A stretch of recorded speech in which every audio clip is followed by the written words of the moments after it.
Hey guys, what's up? This is False Bulls 123, and I think it's day 23 of the quarantine. Now, obviously, it is getting a bit high up there in numbers, but I'm just trying to live my best life, do what we need to, especially since, just doing a little bit of macaroni over here, that's the 4th week of this.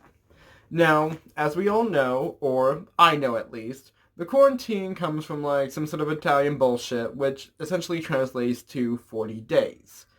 So, if we're being absolutely literal, I can say words, that would mean there'll probably be about 40 of these vlogs. But since the world is a terrifying hellscape of our own creation, who the fuck knows how long this is gonna go? That being said, guys, I'm enjoying telling you stories, and I'm going to still keep doing daily vlogs, even if, by day 50, I'm just talking about some random, stone I saw on the sidewalk. I will find something to talk about, because that's who I am deep inside.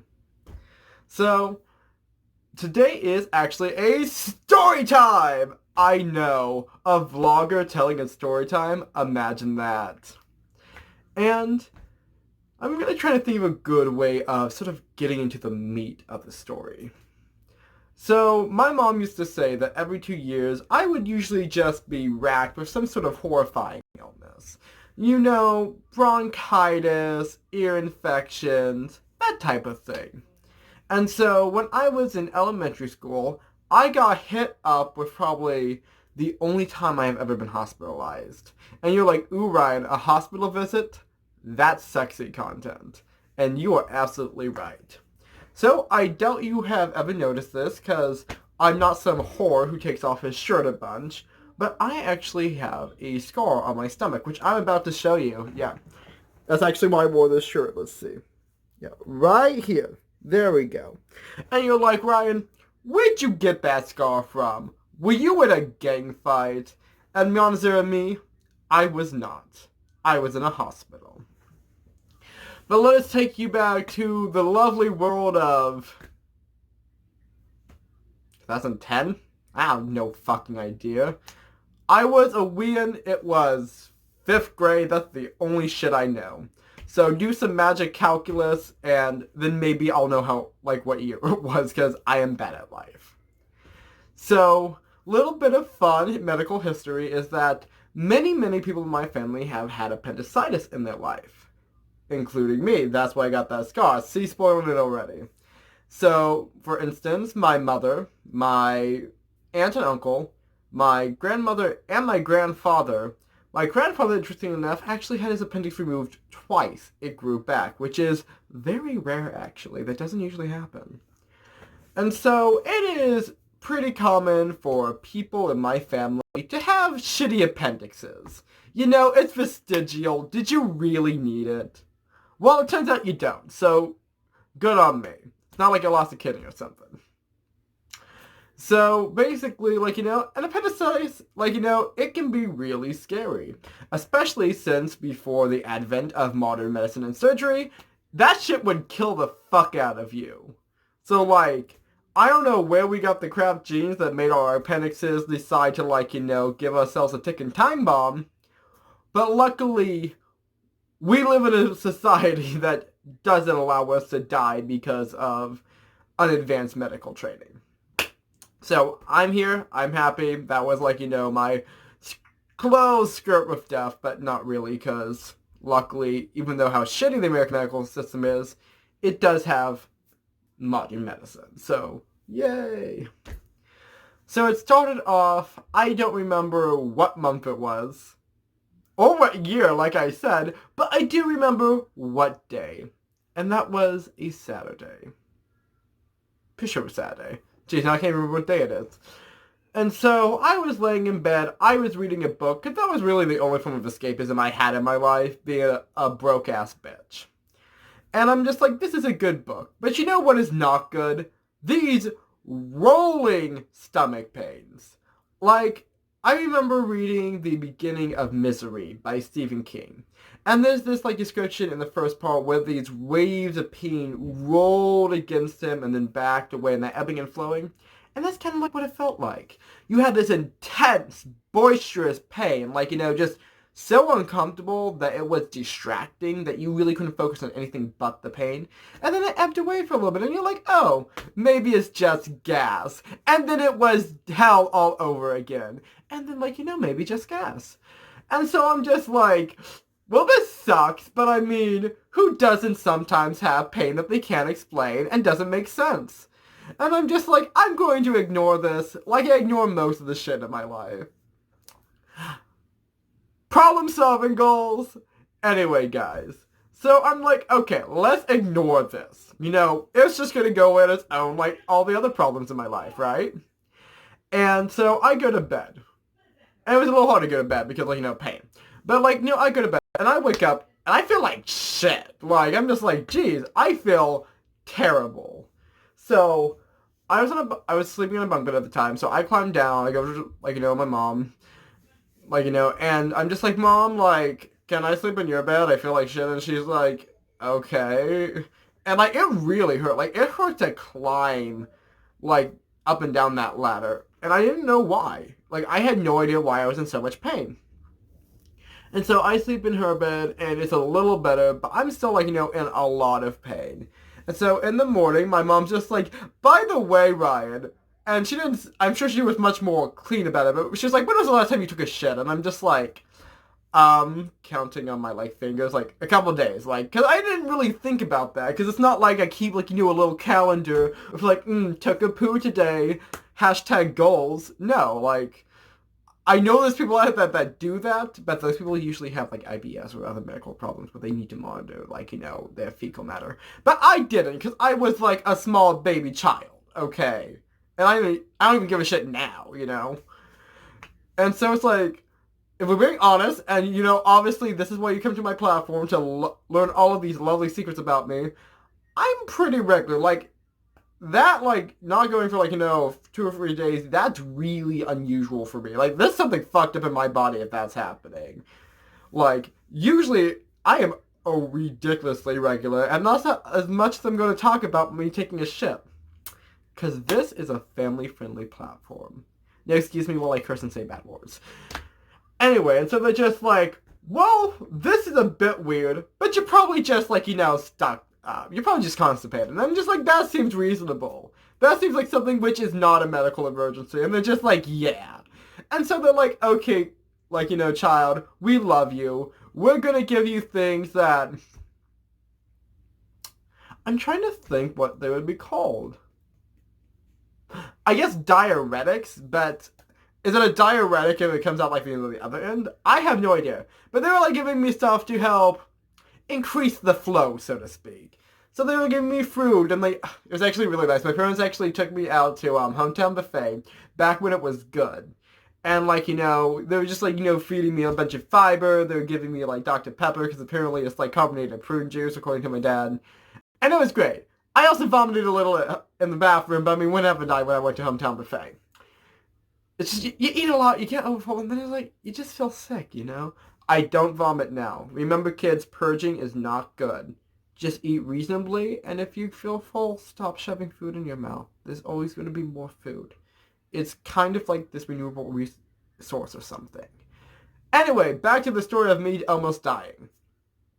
And so basically, I'm, like, shoving food in my mouth all day. Like, I'm trying to go, and I just felt sick. Like, I'm having, like, I'm, like, walking down the hall, I'm kind of disassociating a little, which I didn't know what that was when I was 12, and it's, like, that was the only time that ever happens to me, like, never really have happened to me, like, before or after, but, like, I'd be walking down that hallway, and I'd be just, like, I would, like, feel like I was almost, like, in a dream, or, like, I was watching myself walk down the hallway. It was a very weird experience, but, like, I was going through, like, I was feeling some sort of way, like, during this day before the hospital visit. And so, also another thing I remembered was that I felt unbelievably full. Like, fuller than I have ever felt. Like, it felt like my stomach was literally so filled up that if I ate one more thing, it was going to, like, be stuck in my throat. Like, I had never felt that full before. It was really weird, to be honest. It was just, the whole experience was the most oddest feeling ever. Also, a lot of, like, it hurt to walk, it hurt to move, and, like, my stomach, I had constant stomach pain. Like, it was very surreal. And so my parents were like, okay, God. And my mom's just like, wait a second.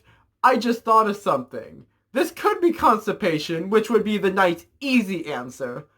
But also, I forgot to mention, my family does have a history of, like, appendicitis, and it usually strikes at this age. And also, it's affected every other living, like, member of my living blood relative of my family. And I'm thinking, it might be that. I don't want it to be that, because that sounds scary as fuck, but it might be that.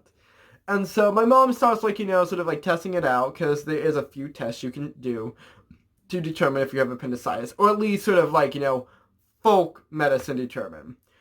So one thing she did was that she gave me a test that she had been given when she had appendicitis. And that was basically, you had to stand on the balls of your feet like this, and you can't really see because, like, the way that the camera is, you have to jump, basically, just lightly. And most people, you're like, oopsie daisy, I did a jumpy poo, and you're like, whatevs. But if you have appendicitis, you have a lot of, like, stress down here. It doesn't want to be jiggled because it's a ticking fucking time bomb. And so for people with appendicitis, they will be falling over in pain on the floor, crying like a little bitch. Interestingly enough, I did not fall on the floor crying like a little bitch. Not because I didn't have appendicitis, but because I'm going to leave that for a little bit of a teaser. So we get to the hospital. And my mom is like, yo, nurse-a-poo, whatever your face is, like the receptionist, I think my kid has appendicitis, and, like, that's serious AF. And she's like, okay, take your seat, and I'm just like, it is, like, way too late at night for this, because we had gone the whole day trying to, like, treat the constipation, but basically it was appendicitis we were worried about. So, like, my parents were super worried, because you only really have so much time before the symptoms go on, before you're dead in a ditch somewhere. And so my parents are, like, a little bit antsy, and I'm just, like, trying to chill, even though I feel like death warmed over. And I remember we were there for about an hour and a half, maybe longer. And so I remember that we had been there so long that my mom had actually gotten one of those, like, warm, like, hospital sheets. Oh, I love those things. Like, they take the sheets and, like, they warm them up. And they're not great. They're not, like, a nice fluffy blanket, but, like, they're good enough. And then just, like, you like the feeling of warmth on your skin. So, like, it feels like boutique. And so, like, I was, like, cuddled up in that because I was pretty tired. Like, dying takes a lot out of you, And so they get me in. They're poking me. They eventually bring me to, what is it? Short stay. And so I'm in, like, one of the short stay rooms. For people that don't really know hospitals, and I don't know if, because I went to Providence and Medford, which I don't feel like that's doxing me at all. Like, that's literally one of the big two hospitals that are in town. They're very, very well known. So, if you've never been to Medford, if you've never been to Providence, and it might be the same at other hospitals, it might not. You basically have your ER, and that moves into the short stay, which are usually just like, hey, they might be here for, like, something really minor, or we might need to keep them under observation until we can move them into a, like, actual inpatient room. And so I was in there, and what the doctors gave me this huge thing of morphine. At least they told me it was morphine. I don't know what it was.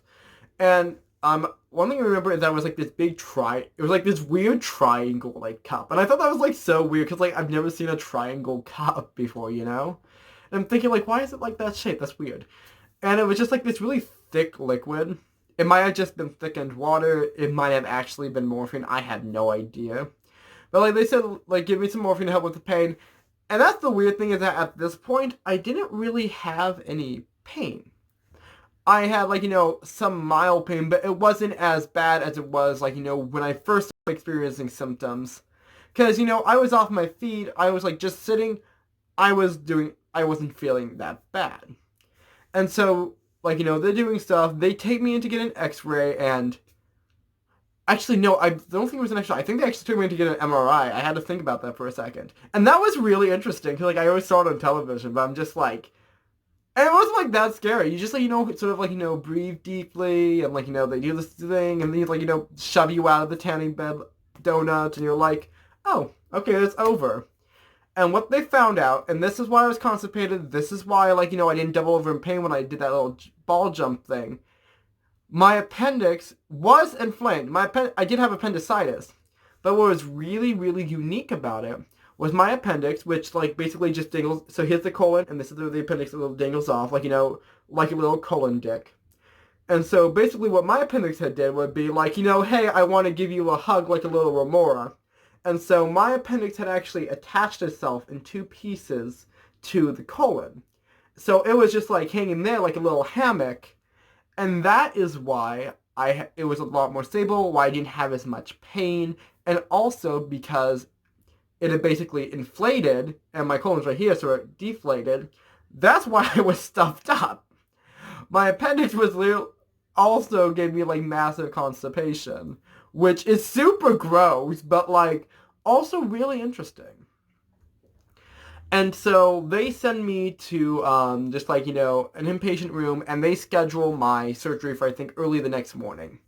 I think they actually moved my surgery up, and I remember that they like, they gave me the anesthetic, and they're like, count back from 100, and I was like, 100, 99, 98, and I remember me counting pretty far down, actually.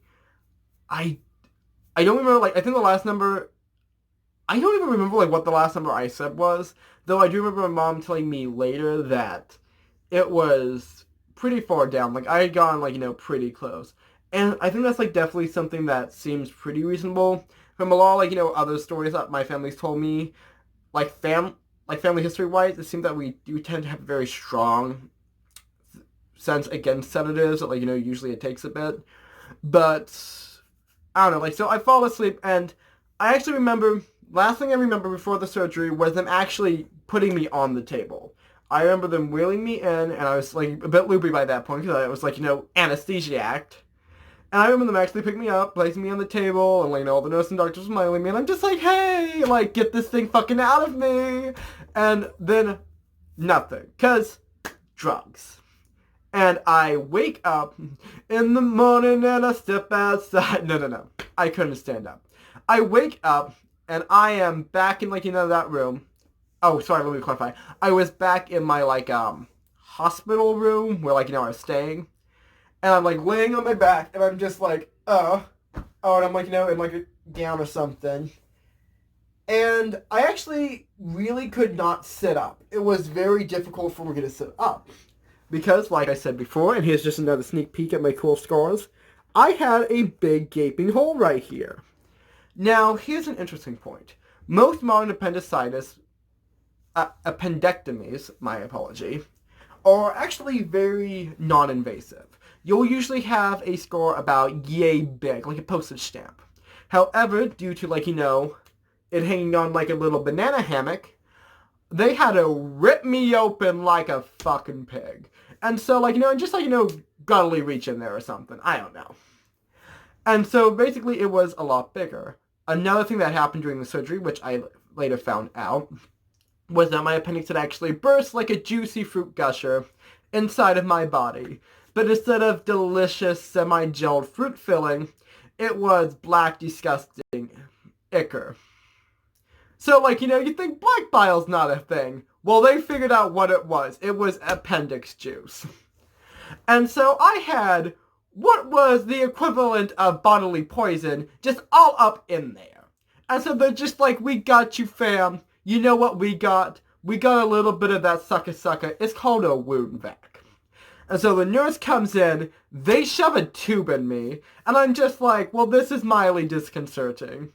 And, like, they just turn it on, and it's like, going a sucker. And they suck all of just, I remember it being black. I remember, like, the stuff in there just being this, like, disgusting, vile bile color. And it was gross. But, like, I'm glad that it was in that tube and not in, like, my wound hole.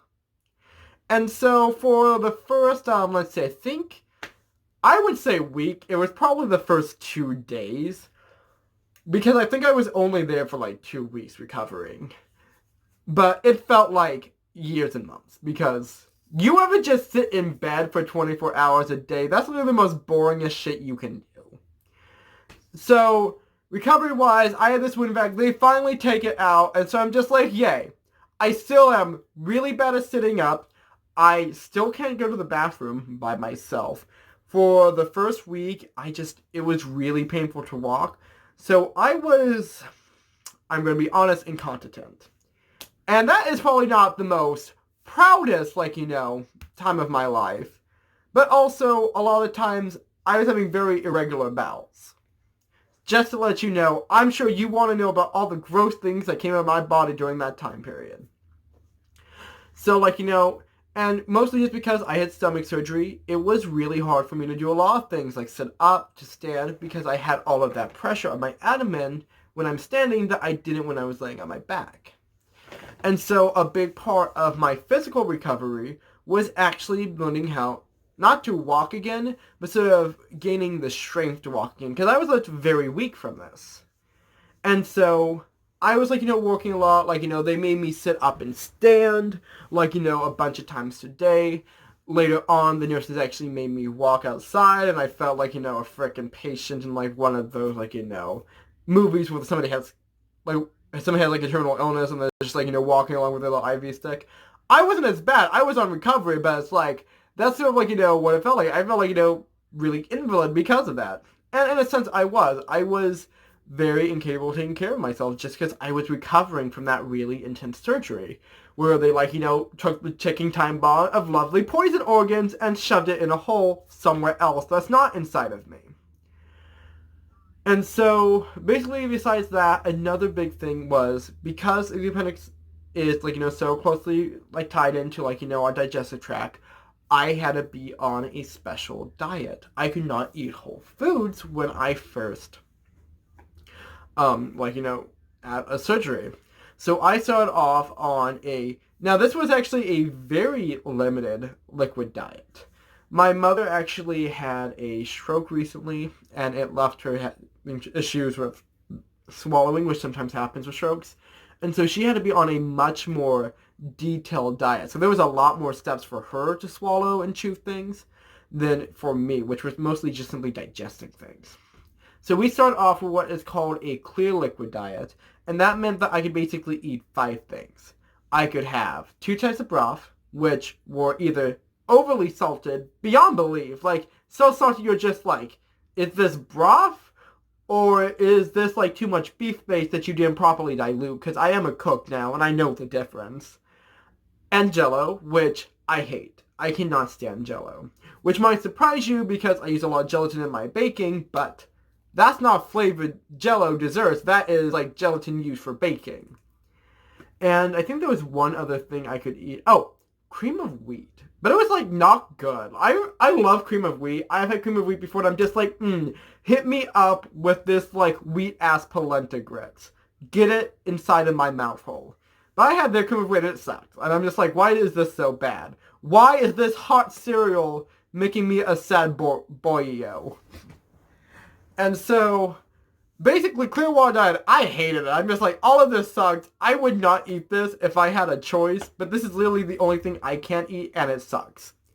But eventually, after a week of that, after a week of just eating Jell-O for a week straight, because tonsillitis, you get ice cream. That's bitching. Appendicitis, you get weak-ass Jell-O, and that's not bitching. But a second week in, I get bumped up to what's called a, thick liquid diet. I don't even fucking remember anymore. But basically, that meant that I got a few more things, more, broth that was not well seasoned. Literally, it was either so salty it was licking a salt lick, or it was not salted at all. And you're just honey boyo, I want a middle ground, learn how to make fucking soup. And I get, and I understand that, hospitals have to, monitor really strict sodium intakes for a lot of different patients, and probably the non-sodium option for people who had heart or other issues who could not handle large amounts of salt. But if that's the case, why the hell was the regular broth so salty? I'm just saying. You can't have the regular broth just be medium salted, a reasonable amount. Because it was salty, okay? And considering that I had to watch my liquid intake, it's not fair you giving me a liquid that makes me thirstier. I'm just saying. Anyway, Thick liquids were a lot cooler, mostly because I could eat more things besides Jello, which, as I said, I have hated my entire life. It's the texture. It's like you eat one bite and you're like, this is good, but then you're like just chewing it and chewing it. It's just like, do you swallow now? Do I swallow it at the beginning? Like, when do I swallow? That's the question. Oh, things that might be taken out of context in a compilation video. There you go. But I keep going back to those thin liquids, but thick liquids, I got milkshakes. That's what I'm trying to say. There was 3 milkshakes you could have. They had strawberry, vanilla, and chocolate, and I loved all of them. And they were basically just Frosties. And I ate them for every meal because I hated everything else on the menu. And I was fucking 12. And so I'm just like, this is bitching. This is what I want in my life. Finally, I get some goddamn ice cream from this deal. I nearly died, and you've been feeding me weak-ass Jello and over-salted broth for a week. Finally, I get something I feel I deserve. I know, what an entitled bitch. I wanted ice cream, but hey, I almost died, so I think I deserved it. And so, 2 weeks in, I'm like, my parents would stay with me, like, off and on, like, they switched, because you apparently can only have one person in the hospital room at a time, which is dumb, but oh well. And so, like, my parents, like, switched which nights they slept with me. I loved both of them equally. I had, like, my class sent me, like, get well cards, which was really nice of them. Like, that was, like, so sweet. Like, I read all of them. I'm just like, this is nice. I don't know whatever happened to them. I really don't. And so, oh, yeah, so it's like, I got better and I got out. Like, my family visited me. Like, people visited me in the hospital, and that was nice. And I actually remember that when I got out, my elementary school teacher actually made me a little, like, get well basket. It was also really cute because it had, like, popcorn, and the only sad thing was I couldn't eat popcorn at the time because I was still, like, on this, like, really restricted diet because of, like, everything that happened, like, downstairs. But I think all in all, I missed about a month, maybe a month and a half of just, like, time outside of the hospital because I was recovering from the appendicitis. I was in there for about 2 to 3 weeks, and then I had, like, a few weeks at home that was recovery before I could go back to school. So by the time I actually got back to school, it was, like, near the end of the year. It was also 5th grade, and I'm a smart cookie, so it's not like I missed anything. Like, I'm sorry, like, what do you miss in elementary school? Like, information about colonial America? Because we went pretty in-depth with that, and I know, like, boring things like that. Like, Quebec used to be a lot bigger or something. I don't even remember. So it's like, I don't know. And so basically that was my appendicitis story. That was the only time I ever got, like, in the hospital. That was just, like, some of the interesting things that happened. And another thing I remember is that I hated IVs because the people that, like, did them were really bad at them. The first time I got an IV, they were just like, oh my goodness, we're, like, so good at it. 5 fucking times they did it. 5 fucking times. Oh, you're so good at it. No, but you aren't. You are not good at it. You had to switch between these arms like a heroin addict who has, like, a blind eye. I am sorry. You did not know what you were doing. The second lady that did it, she only needed to do it twice. Yeah, she messed up the first time, but I got tiny veins apparently. So she is forgiven, and I put her through a lot more stress. I was screaming my head off because I was terrified because of how sucky that they made it. Anyway, there was my explicit rant about the time that I had, like, appendicitis. And this was really fun. I don't think I've actually told this story since I was, like, in middle school. And that was for a paper, and it sucked because I was in middle school and I hated writing papers. Now I write papers 4 times a month, and they don't get any views. Anyway, guys. So, that was fun, showing you a little bit of body horror, maybe showing you a little skin, maybe that'll get me some clicks, who knows. And, yeah. So, like always, I always want to mention, you can always like this video to let me know if you enjoyed it, and it lets YouTube know that I'm the baddest bitch who deserves all the love and affection. You can always comment, down below, tell me how many IVs you have ever gotten in your life. Or just, a major, like, medical scare that you had. Was it appendicitis? Did you have tonsillitis as a kid? Did you ever, like, break your arm and get one of those, like, casts that people signed and it was, like, a super cool thing at school? Let me know. I want to hear about your childhood injuries. Not because I'm collecting medical data for data mining, but just because I want to know. And as always, you can share this video. So if you have a friend out there who's super into people ranting about Jell-O and having appendicitis when they're like fucking 12 for like half an hour, I'm your guy. You send them bitches this way and look at my dumb mug with this dumbass hair. Look at this. Like, look at this fucking hair. They need to see it. And you need to share this with your friends if they want to see shit like that. Anyway, guys, I rambled on for much too long because I can never shut the fuck up. But I was happy to do it. I had fun today, and as always, this is False Bulls 123 signing off.